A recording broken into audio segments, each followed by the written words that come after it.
अस्सलामुअलैकुम दोस्तों, क्या हाल है? ठीक हो दोस्तों? आज की वीडियो साड़ी ये है बई ਜਿਹੜੀਆਂ ਤੁਸੀਂ ਬੱਕਰੀਆਂ ਕ੍ਰਾਸ ਕਰਵਾਉਣੀਆਂ ਨਾ, ਸਭ ਤੋਂ ਪਹਿਲੇ ਉਹਨਾਂ ਦਾ ਜਨਾਬ ਅਲੀ ਤੁਸੀਂ ਕੀ ਤਰੀਕਾਕਾਰ ਕਰ ਸਕਦੇ ਹੋ ਜਾਂ ਉਹਨਾਂ ਦਾ ਕਿਹੜਾ ਤਰੀਕਾਕਾਰ ਕਰਨਾ ਚਾਹੀਦਾ ਜਿਸ ਦੇ ਨਾਲ ਉਹ ਜਲਦੀ ਹੀਟ ਤੇ ਆ ਜਾਵੇ।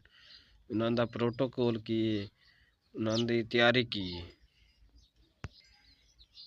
ਦੋਸਤੋ, ਜਦੋਂ ਬੱਕਰੀ ਬੱਚੇ ਡਿਲੀਵਰ ਕਰੇ ਨਾ, अवल तो तुसी उसे दिन उन्होंने अवरमैक्टन का इंजैक्शन ला दियो। अगर तुसी नहीं ला सकते, तुसी 2-3 दिन 4 दिन तो बाद उदा अवरमैक्टन का इंजैक्शन ला दो। अगर तुहाडे को डिवर्मर है, तुसी सुवन तो 2-3 दिन बाद जिहड़ा ना डिवर्मिंग करो, उस बाद अवरमैक्टन का इंजैक्शन लाओ। और नंबर 1 ਦੇ ਉੱਤੇ डिवर्मिंग बहुत ज़रूरी है इन्हां दी ना। ਉਹਦੇ ਨਾਲ जितनी भी अंदर कोई जरासीम वगैरह होंदे या पेट दे कीड़े या उस तो बाद जेड़े कोई अंडे वगैरह भी रह जाते ना, उन्होंने भी डिवर्मर ख़त्म कर देना। उस तो बाद ये होंदी फ्लैशिंग भी आखी जाती है कि तैयारी किवें होंदी। अच्छा, बकरी डिलीवर किया, बेड़ बकरी है, उस तो बाद ਉਹਦੇ ਬੱਚੇ ਨੂੰ ਵੀ ਤੁਸੀਂ ਅਵਰਮੈਕਟਨ ਲਾ ਦੇਣਾ, ਬੱਕਰੀ ਨੂੰ ਵੀ ਅਵਰਮੈਕਟਨ ਲਾ ਦੇਣਾ। ਉਸ ਤੋਂ ਬਾਅਦ ਜਨਾਬ ਵਾਲੀ ਤੁਸੀਂ ਇਹ ਕਰਨਾ ਹੈ ਬਈ ਡਿਵਰਮਿੰਗ ਵੀ ਕਰ ਦੇਣੀ। ਹੁਣ ਇਹਦੇ ਫਾਇਦੇ ਕੀ ਉਸੇ ਫਾਇਦਾ ਇਹਦੇ ਜਿਹੜਾ ਤੁਹਾਡਾ ਅਵਰਮੈਕਟਨ ਹੈ ਨਾ, ਇਹ ਤੁਸੀਂ ਹਰ ਮਹੀਨੇ ਬਾਅਦ ਲਾਵਣਾ ਹੈ।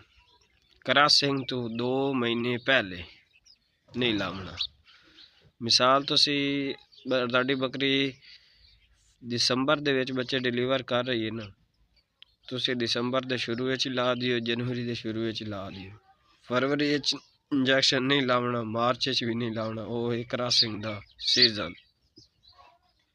ਸਭ ਤੋਂ ਜ਼ਿਆਦਾ ਜਿਹੜਾ ਕ੍ਰਾਸਿੰਗ ਦਾ ਸੀਜ਼ਨ ਹੈ ਨਾ, ਅੱਛਾ ਸੀਜ਼ਨ, ਅੱਛਾ ਮੌਸਮ, ਉਹ ਜਾ ਕੇ ਬਣ ਰਿਹਾ ਹੈ 15 ਫਰਵਰੀ ਤੋਂ ਲੈ ਕੇ 15 ਅਪ੍ਰੈਲ ਤੱਕ। 15 ਮਾਰਚ ਤੱਕ ਵੀ ਹੈ, 15 ਅਪ੍ਰੈਲ ਤੱਕ ਵੀ ਹੈ।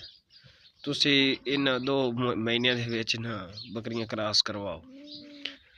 ਉਸ ਤੋਂ ਬਾਅਦ ਸੈਲੀਵੇਟ ਦਾ ਵੀ ਇੰਜੈਕਸ਼ਨ ਆਖ ਰਹੇ ਤਾਕਤ ਵਾਸਤੇ, ਲੇਕਿਨ ਮੈਂ ਤੇ ਸਿਰਫ ਡਿਵਰਮਿੰਗ ਕੀਤੀ ਤੇ ਅਵਰਮੈਕਟਨ ਲਾਇਆ। ਇਹਦੇ ਨਾਲ ਮੈਨੂੰ ਜਿਹੜਾ ਰਿਜ਼ਲਟ ਮਿਲਿਆ ਨਾ, ਬਹੁਤ ਹੀ ਜਲਦੀ ਔਰ ਬਹੁਤ ਜਲਦੀ ਰਿਕਵਰ ਹੋ ਜਾਂਦੀ ਇਹਨਾਂ ਦੀ ਜਿਸ ਯਾਨੀ ਕਿ ਬਾਡੀ, ਬੱਕਰੀਆਂ ਦੀ ਬਾਡੀ ਔਰ ਬੱਕਰੀਆਂ ਦਾ जिसम यानी कि दोबारा बढ़ना शुरू हो जाता है। तो बकरी का एक बार बच्चे पैदा करना, वह जिसम का त्रुटना मुड़ बनना, ये बड़ी ही फायदेमंद है। वो मैदा ठीक होंदा।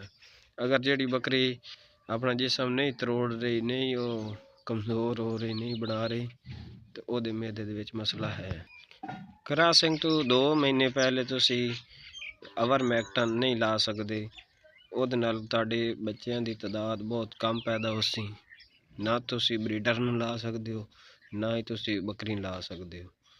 ਅਗਰ ਤੁਸੀਂ ਇਸ ਦਾ ਰਿਜ਼ਲਟ ਲੈਣਾ ਚਾਹੁੰਦੇ ਹੋ, ਬਹੁਤ ਅੱਛਾ ਰਿਜ਼ਲਟ ਹੈ, ਬਹੁਤ ਜ਼ਬਰਦਸਤ ਹੈ।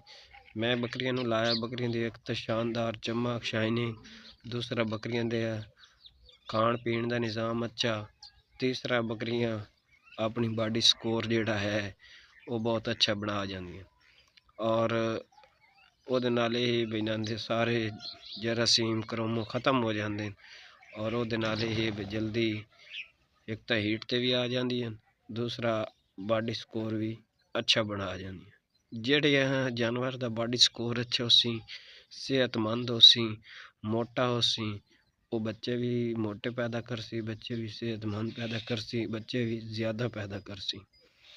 ਤੇ ਇਹ ਤੁਸੀਂ ਸਾਰੇ ਦੋਸਤੋਂ प्रोटोकॉल लाजमी करना।